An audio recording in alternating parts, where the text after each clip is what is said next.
Hello guys, hope you are doing very well. तो ये मेरे चैनल पर फर्स्ट हॉरर स्टोरीज़ हैं। पहले मैं दूसरी सोशल मीडिया की डाल दी थी, बट अब मैंने थोड़ा चेंज किया है क्योंकि मेरे ख्याल से ये चीज़ ज़्यादा मज़े की और मेरे पास रियल स्टोरीज़ बहुत ज़्यादा हो चुकी थी, हॉरर स्टोरीज़, जो कि आप सबका जानना बहुत ज़रूरी था। मेरे चैनल पे जो कोई भी स्टोरी आएगी वो फेक तो बिल्कुल नहीं होगी, वो रियल होगी। और आज जो मैं स्टोरी सुनाने लगी हूँ ना, वो एक ऐसी फैमिली पे है जिनके बुज़ुर्गों ने अपनी फैमिली बर्बाद कर दी, अपनी ख़ानदान, अपना नस्ल बर्बाद कर दिया। किस तरह, कैसे, ऐसा क्या किया उन्होंने, ये सारे सवाल आपके दिमाग में आ रहे होंगे। तो चलिए स्टोरी को स्टार्ट करते हैं। ये कहानी है एक ऐसे दो बुज़ुर्गों की जिनका मानना था कि कुछ बुज़ुर्ग हैं उनके घर पर रहते, जो कि उनकी सारी ख्वाहिशात को पूरा करते हैं, उनका फैमिली सिस्टम चलाते हैं, वो सब कुछ करते हैं। उन्होंने अपने घर के अंदर एक कॉर्नर बना रखा था जिसमें वो दिए जलाया करते थे और उस बुज़ुर्ग को मानते थे, और वो हर रात को वो दिए जलाते थे और वहाँ पे इबादत करते थे, उनको पूजते थे। और उनके घर में एक बहुत बड़ा दरख्त भी हुआ करता था जिसे शतूत का दरख्त अक्सर होते थे पहले घरों के अंदर, वो घर भी ठीक होता था। अच्छा, तो अब इन बुज़ुर्गों के होते थे दो बेटे, एक बड़ा बेटा एक छोटा बेटा। तो जब वो बीमार हो गए, क्योंकि उन्हें ये काम किसी न किसी को तो अपने पीछे देकर जाना ही होता है कि हमारे पास ये चीज़ कौन चलाएगा, कौन करेगा। तो उन्होंने ये चीज़ जो अपने बड़े बेटे को दी कि बेटा हम चले जाएंगे तो तुमने ये काम जो है तुमने स्टार्ट करना। तो जब उनकी डेथ हो गई तो उनका बड़ा बेटा जो है ये काम स्टार्ट, अभी उनके घर में कोई ऐसे वैसे सीन नहीं हो रही, सब सही चल रहा है। तो फिर उन्होंने बोला कि उनके बड़े बेटे ने ये काम कुछ अर्सा के लिए चलाया होगा, किया होगा, फिर उसने भी छोड़ दिया। बट अब जबकि वो बुज़ुर्ग, उसके माँ बाप अपने बड़े बेटे को ये काम दे चुके थे, तो जब आप ये चीज़ किसी को सौंप जाएँ, आप बेशक ये चीज़ छोड़ दें, आपके बच्चे छोड़ दें, लेकिन वो चीज़ें आपका पीछा कभी नहीं छोड़ेंगी। उसने ये काम छोड़ दिया, अगर आपको कोई चीज़ मिल जाए तो आपको वो कंटिन्यू करनी पड़ती है, और ये जो नेगेटिव एनर्जीज़ होती हैं ये आपका साथ कभी नहीं छोड़ती। आप बेशक दूर चलें चाहे जितना मर्ज़ी भागें, बट ये नहीं। और जब आपके पेरेंट्स इतने लंबे टाइम तक वो चीज़ कर रहे हों, फिर आपको ट्रांसफ़र करके गए हों, आपने भी थोड़े टाइम के लिए किया फिर छोड़ दिया, तो वो तो आपको बिल्कुल नहीं छोड़ेंगे। अब इस बेटे के भी आगे जो है वो 2 बेटियाँ थी, 3 बेटे थे, और अब आगे जनरेशन आती है, उनकी लाइफ अच्छे से चल रही होती है, वो बहुत खुशी खुशी मज़े हो रहे हैं भाई। बट कहानी तो अभी बाकी है, ये तो कुछ नहीं है, अभी आगे देखें आप होता क्या है। अब आगे क्या होता है कि वो जो अपने बड़े बेटे को दे के गए होते हैं, उसके आगे 3 बेटे होते हैं, 2 बेटियाँ होती हैं। और जो उनका बेटा होता है, फिर जब वो मरने लगते हैं तो वो अपने मरने से पहले ये काम अपने सेकंड वाले बेटे को देकर जाते हैं कि बेटा ये चीज़ तुम चलाना अब। मतलब ये चीज़ ट्रांसफ़र ही हो रही है आगे से आगे, आगे से आगे। अब उनका जो सेकंड वाला बेटा है वो ये चीज़ चलाता है, वो ये करता है, वो उसकी बीवी भी उसके साथ कर रही होती है, और उसकी वाइफ जहाँ से बिलोंग करती है उसकी फ़ैमिली में भी ये चीज़ें कर रहे होते हैं। लाइक उनकी फ़ैमिली में भी इस तरह के किसी पे ब्लैक मैजिक किया तो वो मर गए थे, इस तरह बैकग्राउंड था उनका भी। अब ये जो बेटा था, इसका एक ही बेटा था, और इसकी थी 2 बेटियाँ जिनको काम सौंपा गया है, ठीक है। तो उन्होंने बीच में छोड़ दिया ये काम कि नहीं बहुत हो गया, हमें पता चल गया ये गलत काम है। अब उन्होंने छोड़ दिया है, बट चीज़ें थोड़ी ना छोड़ेंगी आपका पीछा, वो तो आपको बर्बाद करके ही रहेंगी।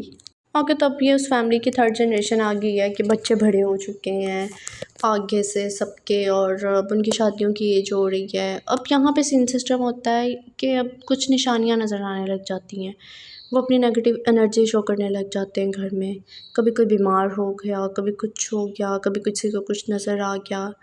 अब यहाँ कहानी स्टार्ट होती है कि वो बाप अपने जिस बेटे को देकर गया था ये काम कि बेटा तुम करना, और जिसके एक बेटे और 2 बेटियाँ थी, अब उनकी फैमिली के साथ होता क्या है, क्योंकि उसके बाप ने और उसकी वाइफ ने ये काम चलाया था आगे, कुछ अर्सा तक किया था फिर बंद कर दिया। ओके, तो होता यहाँ पर ये है कि वो अपनी छोटी बेटी का और अपने बड़े बेटे का दोनों की शादी तय करते हैं एक साथ। सब बहुत एक्साइटेड होते हैं कि वाह। अच्छा, इस कहानी का एक ट्विस्ट ये भी है कि 1 साल पहले, कुछ मंथ पहले ना, इनकी मदर की डेथ हुई होती है, वो उनके गुर्दे फेल होने की वजह से हुई होती है। अच्छा, उनकी मदर की डेथ फर्स्ट डेथ नहीं थी उस घर में जो हुई थी, उससे पहले भी ये सीन जो है वो काफ़ी स्टार्ट हो गया था। टाइम टू टाइम सबकी डेथ होना स्टार्ट हो गई और एकदम से। बट वो चलो थोड़ा एज फैक्टर भी था कि उनका माना जा सकता था कि हाँ यार एज हो गई है। बट अब जो मैं सीन सुनाने लगी हूँ जो उसमें होता है ना, वो आप लोग इमेजिन नहीं कर सकते। तो इन बच्चों की कोई कुछ 8 महीने 1 साल पहले मदर की डेथ हो चुकी होती है, उनके गुर्दे वगैरह फेल होते हैं इस वजह से। बट इन्होंने शादी की डेट क्योंकि फ़िक्स की होती है इनकी मदर ने खुद, तो इसलिए ये लोग आगे पीछे नहीं करते, कहते हैं उसी डेट पर हम करेंगे। तो शादी में 10 दिन रह जाते हैं, दोनों बहन भाई बहुत खुश हैं, सब बहुत एक्साइटेड हैं कि यार शादी पे जाना है, दोनों की इकट्ठी है, वाह ये सारा कुछ। एंड गेस व्हाट, शादी से 10 दिन पहले उनके घर से कॉल आती है कि बेटे की डेथ हो गई है। जिसकी शादी थी दोनों बहन भाइयों की, उसके भाई की डेथ हो गई और वो एक ही बेटा था। एंड एवरीवन वाज शॉक्ड कि क्या एक इंसान जो इतना जवान, एक बेटा जो बिल्कुल यंग, एकदम से उसकी डेथ किस तरह हो सकती है? उसकी शादी है ब्रो 10 दिन बाद, ऐसे कैसे हो सकता है? हम सब तैयारी करके बैठे हैं, ख़ानदान सारा रेडी है, और ये डेथ किस तरह से हो सकती है? सब इतने शॉक्ड कि अभी कुछ महीने पहले तो उसकी मदर की डेथ हुई है, ऐसा क्या हुआ इसे? अब उसकी डेथ के पीछे की कहानियाँ क्या हैं, कि उसे हुआ क्या था? डॉक्टर के पास उसे इमरजेंसी में लेकर गए। उससे पहले क्या हो रहा था कि उसे बहुत ज़्यादा वॉमिट आने लग गई रात को। वो बहुत वॉमिट कर रहा था, उसका सर घूम रहा था, अचानक से एकदम से उसे ये सब होने लग गया। उसकी बहन को बुलाया गया कि तुम्हारा भाई की तबीयत बहुत ख़राब है। वो बेसिकली किसी और रूम में अपने चाचा के घर में उनके कमरे में सोती थी। उसकी तबीयत बहुत ज़्यादा ख़राब है, जल्दी से आकर देखो। और वो बेचारी जिसका अपना एक ही भाई था, इतना प्यार था, कुछ महीने पहले उसकी माँ की डेथ हुई, एकदम से घबरा गई। जब वो अपने घर के कमरे में इंटर होती है तो गैस व्हाट क्या फ़ील करती है वो? ओके, तो उसकी बहन का खुद का ये बताना था कि जब वो इंटर हुई कमरे में तो सारा कमरा घूम रहा था, जैसे बहुत ज़्यादा कोई चीज़ें हैं जो उधर कमरे की दीवारों पर इर्द गिर्द घूम रही हैं। और वो इंटर हुई है तो उसके भाई के दोनों हाथ पाँव मुड़े हुए थे बिल्कुल, और उसके मुंह से झाग निकल रही थी।